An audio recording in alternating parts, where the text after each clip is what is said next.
नमस्कार, श्री स्वामी समर्थ सगळ्यांना. आपल्या सर्वांचं अगदी मनापासून स्वागत आहे माझ्या यूट्यूब चॅनलमध्ये.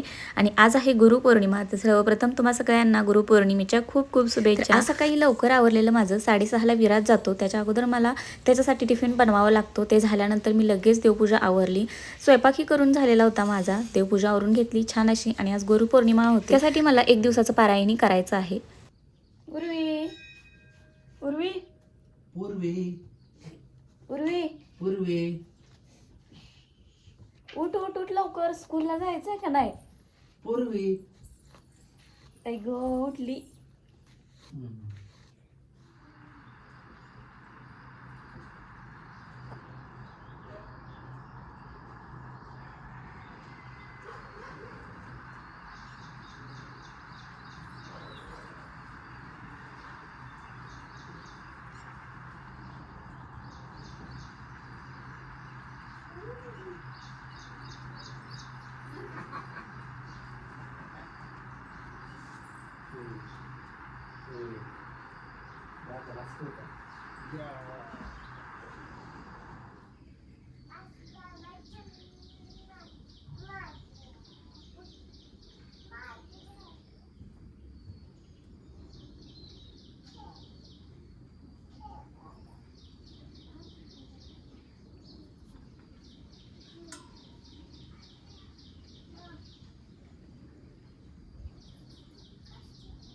तर खाली किचनमधली सगळी कामं आवरल्यानंतर देवपूजा झाली. त्यानंतर वरती आले. वरती 2 बेडरूम आहेत.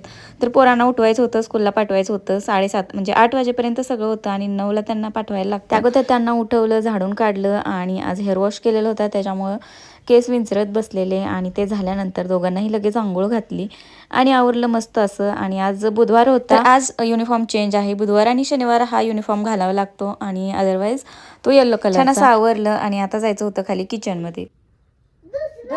चल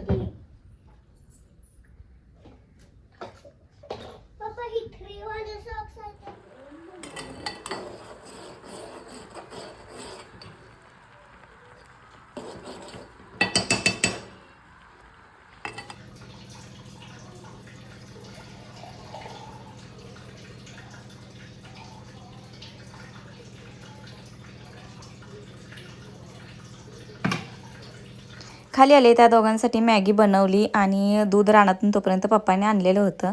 आणि जे बाहेर आम्ही दूध घालतो म्हणजे अर्धा लिटर 2 ठिकाणी घालतो, तर त्यांचं दूध भरून ठेवलं. आणि नंतर भांडी राहिलेली होती स्वयंपाकाची, ती घासून घेतली. आणि त्यानंतर आता फक्त राहिलेली होती भाजी बनवायची. 2 भाज्या बनवाव्या लागतात. त्यानंतर तोपर्यंत दुसरं दूध न्यायला आलेलं, त्यांचंही अर्धा लिटर दूध भरून ठेवलं. आणि जे उरलेलं होतं तर ते सगळं आता घरामध्ये राहिलेलं होतं शिल्लक. तर आता हे सगळं गाळणीने गाळूनच मी तापवून ठेवते.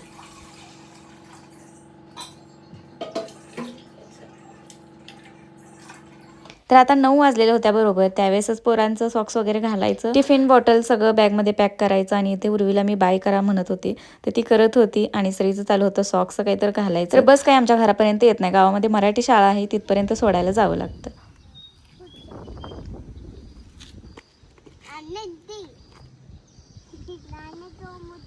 नको हातला उर्वी, ते घाण आहे. नाही घाण आहे ते, वास येतोय त्याचा हाताचा बघतो. छी, ये इकडं, चल इकडे ये.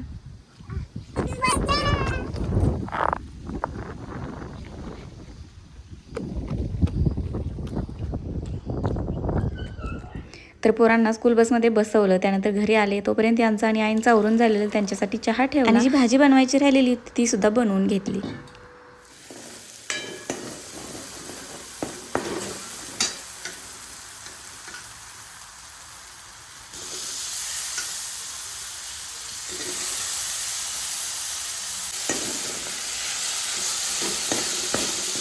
स्वयंपाक, कपडे, भांडी हे सगळं झाल्यानंतर आले वरती. तर वरच्या 2 बेडरूम आहेत त्या मला पोछा मारून घ्यायच्या होत्या. आणि ह्याच्याही वरती एक मोठी बेडरूम आहे, तर त्याला काय आज मला वेळ भेटणार नव्हता. म्हणलं हे सगळं एकदम काय एका दिवसात होणार व्हायचं म्हणलं तरी होऊ शकतं, पण मला आज पारायण करायचं होतं, त्याच्यामुळे म्हणलं आता इथून सुरुवात करायची. तर वरच्या 2 बेडरूममध्ये पोछा मारून घेतला. आता खाली जायचं होतं. आणि आज आमच्या सासूबाई हे सगळे कोणच घरात नव्हते, रानात गेले होते, कारण पेरणीही चालू आहे त्याच्यामुळं.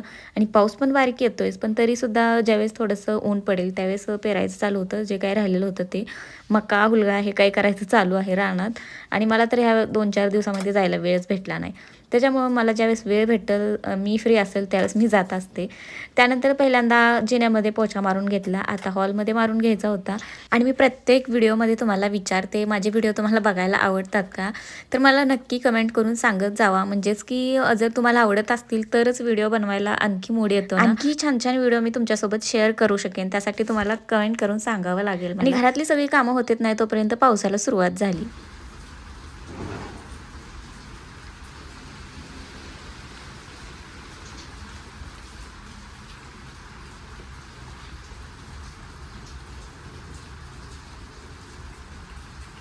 सगळी कामं व्हायला बरोबर 12 वाजलेल्या होत्या आणि आता मला वाचायचं होतं पारायण, पण 12च्या नंतर म्हणजे 12च्या टाईममध्ये वाचायचं नसतं. म्हणून म्हटलं तोपर्यंत जेवायला द्यायचं आणि यांना खायच्या होत्या शेंगा भाजलेल्या, म्हणून भाजायला शेंगा घेतल्या. आणि ह्या आमच्या रानातल्या शेंगा आहेत बरं का. आणि आम्हाला कोणती गोष्टी विकत आणावी लागत नाही बरं का. ते म्हणजेच की शेंगा, डाळी, त्यानंतर लसूण, कांदा हे सगळं आमच्या रानामध्येच आम्ही पिकवतो. आणि ह्या शेंगा वाळलेल्या आहेत. ज्यावेळेस ओल्या शेंगा म्हणजे शेंगा काढणी असते ना, त्यावेळेस ओल्या शेंगा निघतात ना, त्या शेंगा आम्ही भरपूर शेंगा अशा शिजवून ठेवतो त्याच्यामध्ये नमक घालून आणि त्या उन्हाला वाळवतो. आणि त्या वाळलेल्या शेंगा खायची मजाच वेगळी असते. हे सगळं झाल्यानंतर मी लगेच पारायण वाचायला सुरुवात केली. 12:30 वाजून गेलेल्या, म्हणलं आता पारायण वाचून घेऊया.